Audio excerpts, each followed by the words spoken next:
Hello दोस्तों, फ्लाईवर्ल्ड India YouTube channel में दोस्तों स्वागत है आपका। ये जो मेरा वीडियो है वो SSVF के बारे में, ये मेरा सेकंड वीडियो है फाइनेंशियल डॉक्यूमेंट के regarding and what is the work process flow chart about student visa for Australia. ये दोस्तों SSVF क्या है? Simplified student visa framework. ये 2016 में आया था। ईमेल अकाउंट आपको ओपन करना पड़ेगा। सब क्लास 500 इसमें लगता है क्योंकि ऑस्ट्रेलिया की जितनी भी जो क्लास है उसमें सब क्लास बोला जाता है उसको। All student visa are launched online. अभी ये SSVF काम कैसे करता है? तो countries have been giving risk rating from assessment level 1 to assessment level 3, जिसको बोलते हैं AL1 to AL3। Similarly, universities and college in university Australia have been given risk rating from AL1 to AL3 depending on their visa success rate and the number of students discontinuing their programs from these institutions।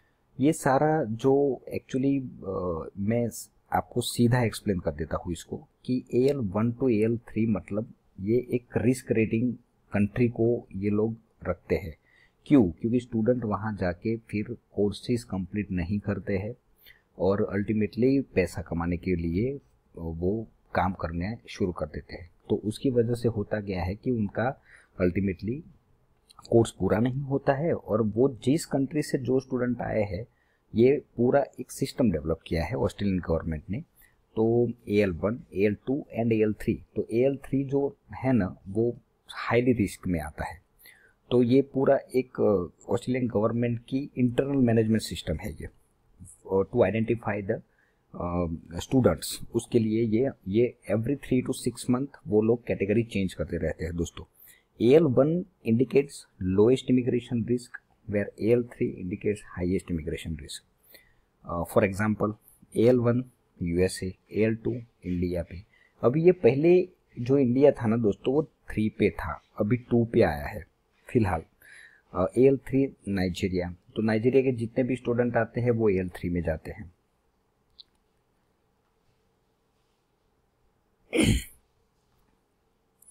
ये जो how does SSVF work? Streamlined and regular evidentiary requirement for student applying in Australia from India AL2 country. तो जो streamlined requirement है वो COE है, confirmation of enrolment, OHSC, SOP statement of purpose, HAP वो एक ID generate होता है, उसके बारे में मैं आपको आगे डिस्क्राइब करता हूँ। पासपोर्ट एंड 956A एक फॉर्म होता है, वो ज़रूरी होता है। अब ये रेगुलर रिक्वायरमेंट्स जो होती है वो documents listed above financial documents, academic documents जो चाहिए वो सारे चाहिए जो अगर एप्लीकेशन स्टूडेंट की करनी है तो। And IELTS, TOEFL and PTE का स्कोर कार्ड, क्योंकि ये तीनों चलते हैं पर्टिकुलर ऑस्ट्रेलिया में। सम की चेंजेस अंडर SSVF। तो SSVF में दोस्तों एक सिंप्लीफिकेशन किया गया है। तो उसमें क्या होगा कि 500 जो कैटेगरी है सब क्लासेस एंड 590, अगर स्टूडेंट के गार्डियन वीज़ा जो एप्लीकेबल होंगे वो 590 में जाएंगे। Institution falling under assessment level 1 will have access to the faster, simpler student visa processing arrangement under SSVF. Student have to remain enrolled in the course of same level. मतलब आपको आप downgrade में नहीं जा सकते। सपोज आप bachelor degree है तो डिप्लोमा इज नॉट परमिटेड, तो SSVF में वो आप नहीं कर सकते ultimately. DIBP will be closely working with the universities and will give feedback to the agent to the university. By this way, university can decide whether to work with that agent or not. तो ये जो DIBP वहाँ की जो agency है वो जो agency closely काम करती है पर्टिकुलर यूनिवर्सिटी के साथ। तो पूरा एक चैनल के थ्रू काम होता है और पूरा फीडबैक के साथ काम होता है।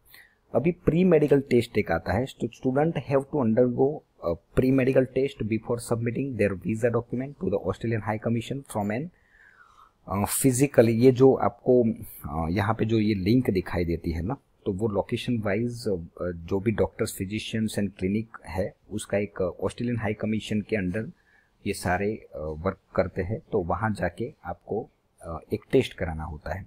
तो उसमें क्या है होगा कि ईमेल अकाउंट जो पोर्टल पे खुलेगा उसमें बाद एक रेफरल लेटर जनरेट होगा, उसकी प्रिंट लेनी पड़ेगी। उसमें एक 7 डिजिट का यूनिक कोड होगा, ID, that is called HAP ID, and student then has to go to the clinic with this referral letter and undergo medical test, and he also has to submit the same referral letter with his visa file. This is the ultimate process. अभी ये lodging student visa सब class 500, तो आपको laws कैसे करना है? तो जो वीजा एप्लीकेशन फॉर्म है आपका 157A, वो हमारा उसमें फ्लाईवर्ल्ड का रेफरेंस कोड लगेगा एंड फॉर्म 956A लगेगा। एकेडमिक जो रिक्वायरमेंट है, degree certificate along with all marksheet of graduation and post graduation, pass और फेल जो भी है वो, marksheet of SSC and HSC diploma और मार्कशीट, वर्क एक्सपीरियंस अगर आपका कुछ है, offer letter and experience certificate, relieving letter from all previous employers. अगर आपकी कोई भी गैप है तो वो गैप को अल्टीमेटली जस्टिफाई करना पड़ेगा with salary slip, salary account statement form 16 के साथ। ये सारी मैटर आपको प्रॉपरली डिस्क्राइब करना पड़ेगा। अभी list of documents require for lodging student visa, तो उसमें पासपोर्ट चाहिए। पासपोर्ट के टोटल 36 पेज होते हैं, ओल्ड एंड न्यू सारे चाहिए। And financial documents all notarize, education loan letter, property document and valuation report, loan intact letter, disbursement letter, case to case on basis, वो different हो सकता है, थोड़ा बहुत ऊपर नीचे उसमें हो सकता है। Update saving account statement, passbook with transaction for the last 3 month along with bank balance certificate. दोस्तों जो बैंक बैलेंस सर्टिफिकेट होता है ना, वो एक्चुअली प्रॉपर होना चाहिए, क्योंकि जो सरकारी बैंक होती है उसका बैंक बैलेंस सर्टिफिकेट देखने लायक होता है। वो ना ही कुछ ऊपर एड्रेस होता है, ना ही कुछ होता है, मतलब वो प्रॉपर तरीके से नहीं देते हैं, तो वो थोड़ा आपको ध्यान रखना पड़ेगा। अभी जो फिक्स डिपॉजिट है, ITR return along with computations page for the last 2 assessment years, identify proof of sponsors, जो भी आपके स्पॉन्सर्स है उनके पूरे आइडेंटिफिकेशन प्रूफ चाहिए। Affidavit of sponsorship from all sponsors. अभी लॉजिंग स्टूडेंट वीजा सब क्लास 500 में दूसरा आएगा list of document required for lodging student visa. तो उसमें अदर डॉक्यूमेंट क्या चाहिए? तो एक आपका लगेगा SOP, जिसको बोलते हैं स्टेटमेंट ऑफ पर्पस, रेज्यूम लगेगा, एक HAP ID होगी, उसके बारे में मैंने आपको डिस्क्राइब किया already, offer letter from the university and electronic confirmation of enrolment, जिसको COE बोलते हैं। एडिशनल इंफॉर्मेशन शीट लगेंगी, travel history of the applicant, वो हमारा साइड से काम है, वो सब हम कर लेंगे। एम्प्लॉयमेंट हिस्ट्री, दोस्तों ये हमारा ही काम है, और अल्टीमेटली उसमें ये सारी प्रोसेस में अगर आपको कुछ भी समझ में नहीं आता है तो उसके लिए हमारी टीम बैठी है। Visa will be lodged online by the staff member of travel after receiving all copies of required document in soft. It is a mandatory requirement of the Australian High Commission that the visa has to be lodged by the principal agent. अभी visa फ़ी कितनी है? तो visa फ़ी है main person की applicant की होगी 30,000, 29,200। Visa fee for the dependent होगी 21,800, क्योंकि ऑस्ट्रेलिया में डिपेंडिंग बंदा जा सकता है, बच्चे भी जा सकते हैं, पूरी फैमिली जा सकती है। तो उसमें चाइल्ड की जो फ़ी होगी वो 7,200 होगी। Payment of visa fee, visa fee has to be mandatorily paid using a credit card, debit card, even international debit card will not be accepted and payment will be declined. तो ये credit card valid है, तो credit card से आप payment कर सकते हो दोस्तों। Thank you very much. मैंने पूरा ऑलमोस्ट डिस्क्राइब कर दिया है कि अल्टीमेटली स्टूडेंट को अगर ऑस्ट्रेलिया की फाइल पुटअप कर रही है तो उसका पूरा वर्क प्रोसेस फ्लो चार्ट क्या होगा।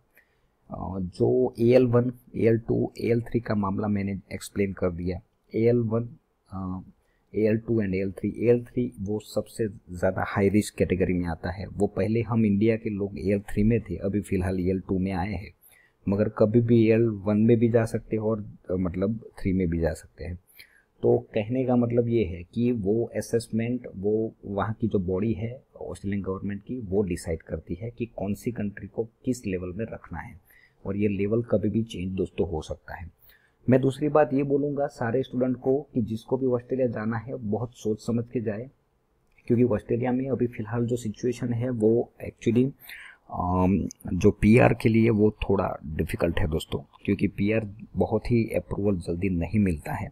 हाँ, पढ़ाई के लिए अच्छा है, नो प्रॉब्लम, आप जा सकते हो, मैं ऐसा नहीं बोल रहा हूँ कि आपका पीआर नहीं होगा, मगर पीआर अगर आपको करना है तो आपको ये भी देखना पड़ेगा कि आपको कौन सा कोर्स सिलेक्ट करना पड़ेगा, कौन सी डिमांडेबल ऑक्यूपेशनल लिस्ट है, मतलब उसमें हम पहले से ही प्रॉपर प्लानिंग करके एंड उसमें फाइल हम लगा देंगे, और पूरा मतलब सिस्टमेटिकली पीआर को टारगेट करके पहले से ही और पूरा प्लानिंग करके हम अगर हमारी कंपनी उसके लिए बैठी है आपको गाइडेंस देने के लिए कि आपको कौन सी कोर्स में जाना चाहिए, क्या आगे बढ़ के फिर कैसे आप पूरा पीआर ले सकते हो, तो उसके लिए हम आपको पूरा गाइडेंस देंगे। तो उसके लिए आप हमारी कंपनी के मेल आईडी पे हमें मेल ड्रॉप करिए। हमारी जो यूट्यूब चैनल का नाम है वो फ्लाईवर्ल्ड इंडिया है, जो हमारा पोर्टल का नाम है वो flyworldindia.com है, एंड हमारी सारी डिटेल और पोर्टल पे जो ईमेल आईडी है वो सारा सब कुछ अवेलेबल है। तो उसके ऊपर असेसमेंट के लिए हमें प्रॉपर डिटेल के साथ हमें मेल ड्रॉप करिए। जब भी आप प्रॉपर डिटेल के साथ हमें मेल करेंगे तो आपको हम पूरा गाइडेंस स्टेप बाय स्टेप आपको गाइड करेंगे, क्योंकि दोस्तों काम जो होता है ना उसका एक तरीका होता है। हमारे जो गुजरात के लोग हैं और जो भी पंजाब के जो भी मेरे क्लाइंट्स हैं, वो सारे क्लाइंट को वो पता ही नहीं होता है कि इमिग्रेशन में काम कैसे होता है। तो एक तरीका होता है, एक सिस्टम होती है, वही उससे ही काम होता है। हमें अगर आपको हेल्प करनी है तो हमें आपका सारा डेटा चाहिए। जब तक आप हमें प्रॉपर डेटा नहीं देंगे तब हम आपको कुछ भी गाइड नहीं कर पाएंगे। मगर नॉर्मली अगर आपको कुछ भी कोई भी कैटेगरी में अगर किसी भी कंट्री में अगर इंक्वायरी करनी है तो वो वैसे आप मेरा वीडियो देख लेंगे तो आपके जो भी क्वेश्चन होंगे 70% जो भी क्वेश्चन होंगे उसके आंसर आपको मिल जाएंगे। मगर रिमेनिंग जो 30% जो आंसर आपको चाहिए उसके लिए आप प्रॉपर क्वेश्चनरी लिखिए, प्रॉपर मेल डिज़ाइन करिए और फिर मेल मेरी कंपनी के मेल आईडी पर ड्रॉप करिए विथ फुल डिटेल के साथ, आपके दोनों सीवी के साथ, आपके बायोडाटा के साथ। तो हमारी कंपनी की टीम आपको सामने से कांटेक्ट करेगी और प्रॉपर तरीके से आपको हम गाइडेंस देंगे।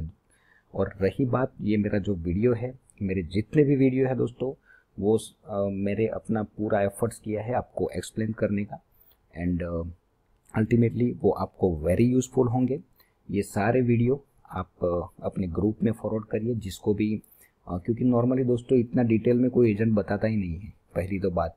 और सेकंडली आपको भी पता होना चाहिए कि मुझे क्या करना चाहिए, तो वो भी आपको क्वेश्चन होने चाहिए, किसी भी चीज़ के आपको भी क्वेश्चन होने चाहिए। तो आप मेरी ये यूट्यूब चैनल है उसको सब्सक्राइब करिए, अपने ग्रुप में फॉरवर्ड करिए, एंड अगर कुछ भी क्वेश्चन है तो आप मुझे मेल ड्रॉप कर सकते हो, तो मेरा सामने से आपको रिवर्ट आ जाएगा। दोस्तों thank you very much, subscribe कर दीजिए मेरी channel. Thanks a lot, thank you very much.